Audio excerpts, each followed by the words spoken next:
हरे कृष्णा। कैसे हैं आप सभी। भगवान की कथाएं मनुष्य जीवन के समस्त प्रकार के क्लेशों को दूर करती हैं। आइए हम आपके सामने एक बहुत ही सुंदर श्लोक प्रस्तुत करने जा रहे हैं, उसे ध्यान से श्रवण करते हैं। रूपम भगवता त्वेद अशेष क्लेश संक्षयम आविष्कृतम नः क्लिष्टानाम की मन्यत अनुकंपितम। अर्थात हे भगवान, हम अविद्या, अस्मिता एवं राग, द्वेष आदि क्लेशों से पीड़ित हैं। आपने हमारे संपूर्ण क्लेशों का पूर्ण रूप से विनाश करने के लिए ही अपनी इस क्लेश नाशकारी श्रीमूर्ति को प्रकटित किया है। इससे अधिक हमारे प्रति आपकी और क्या कृपा होगी। तो भगवान ऐसे लोगों पर जिनका जीवन सदा सर्वदा अविद्या, राग, द्वेष से पीड़ित रहता है, क्लेशमय रहता है, उनके जीवन में से क्लेशों का शमन करने के लिए ही भगवान इस धराधाम पर प्रकट होते हैं। ऐसे लोग जो भगवान का भजन नहीं करते हैं, उनका जीवन अविद्या, अस्मिता, राग, द्वेष से ग्रसित रहता है। क्लेशों से वो लोग पीड़ित रहते हैं। अविद्या अर्थात अपने को भूल जाना, ये भूल जाना कि हम आत्मा हैं, भगवान के नित्य दास हैं, उनके सेवक हैं।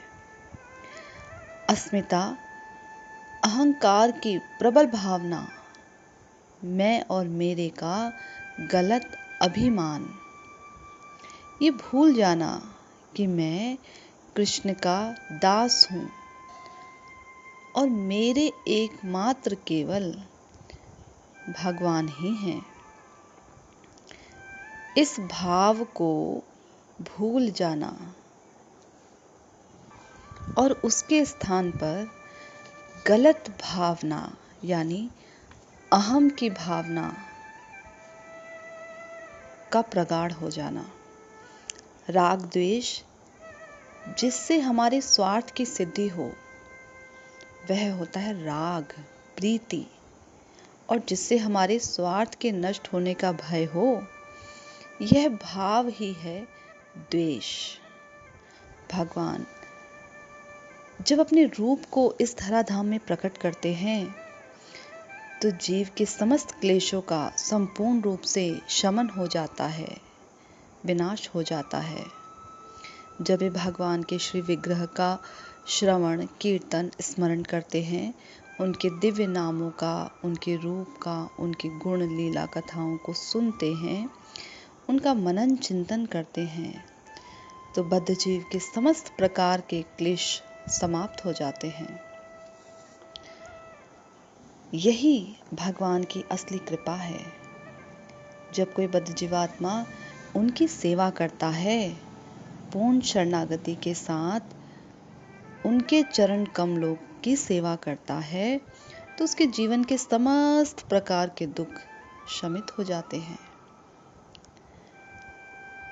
धनम देहि जन्म देहि सुंदरिम देहि, ये भगवान की कृपा नहीं है।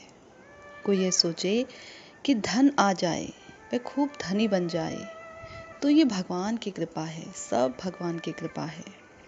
मान सम्मान आ जाए तो ये भगवान की कृपा है।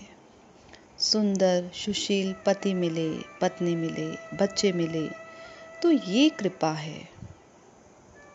अच्छी नौकरी मिल जाए तो ये भगवान की कृपा है। किसी को विदेश जाने की इच्छा हो और वह विदेश चला जाए, तो ये भगवान की कृपा है। जिससे प्रेम किया वह मिल जाए, तो ये भगवान की कृपा है। घर नहीं था, घर आ जाए, तो ये कृपा है। बिजनेस अच्छा नहीं चलता, बिजनेस अच्छा चलने लग जाए, बीमारियां दूर हो जाएं, तो ये कृपा है। हम इसे कृपा मान बैठते हैं, जबकि भगवान कहते हैं कि मैं जिस पर कृपा करता हूँ उसका सब छीन लेता हूँ। यस्याहम् अनुगृहामि हरिष्ये तद्धनम स्नेह ततो धनम त्यजन्त्यस्य स्वजना दुख दुखितम।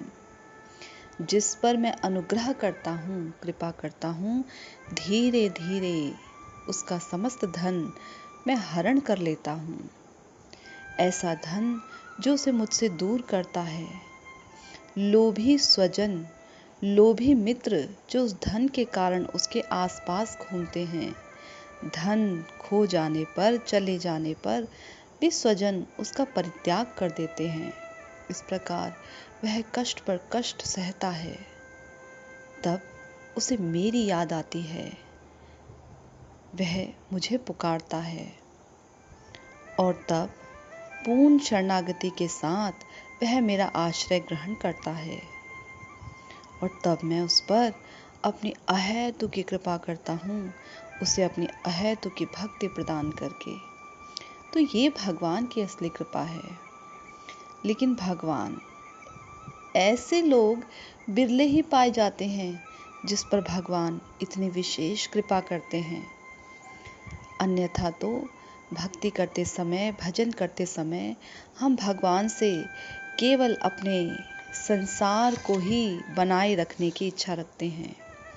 उनसे प्रार्थना ही यही करते हैं कि हमारा घर, हमारा संतान, हमारा मान, पद, धन सब कुछ बचा रहे, हम स्वस्थ रहें। यही हम भगवान से प्रार्थना करते हैं।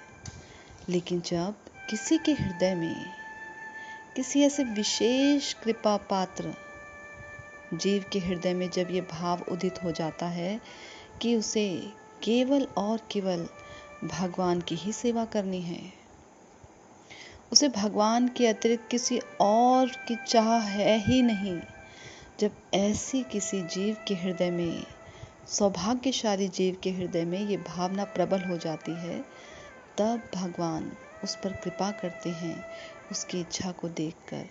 कुंती जी कहती हैं, हे प्रभु, आप अकिंचनों के धन हैं।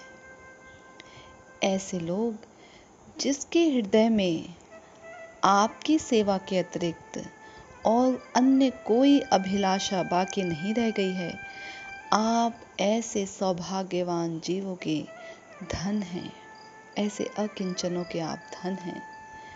इसलिए हमें भी भगवान के चरण कमलों पर यही प्रार्थना करनी चाहिए कि हे कमल नयन प्रभु, हम आपको प्रणाम करते हैं।